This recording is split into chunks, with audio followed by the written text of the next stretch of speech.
ધોરાજીમાં સ્થાનિક સ્વરાજની ચૂંટણીને લઈને પ્રચાર ભાજપ દ્વારા નગરપાલિકાની ચૂંટણીને લઈને પ્રચાર કરવામાં આવ્યો। ઉમેદવારોના ચૂંટણી પ્રચારમાં કેબિનેટ મંત્રી જોડાયા। કૃષિ મંત્રી રાઘવજી પટેલે સભાને સંબોધી હતી।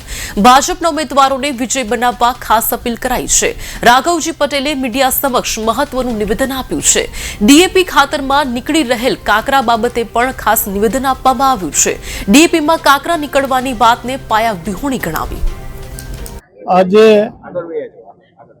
ધોરાજી નગરપાલિકાની સામાન્ય ચૂંટણીમાં ભારતીય જનતા પાર્ટીના ચૂંટણી પ્રચાર અર્થે અમે આજે અહીંયા વોર્ડ નંબર 5માં સભાને સંબોધવા માટે આવ્યા છીએ। ત્યારે ધોરાજી શહેરનો માહોલ અમે જોયો, જાણ્યો અને અમને ખૂબ આનંદ છે કે આ વખતે ધોરાજી નગરપાલિકામાં ભારતીય જનતા પાર્ટીને સ્પષ્ટ બહુમતી મળે એવો લોકોનો મિજાજ અને ઉત્સાહ પ્રવર્તે છે।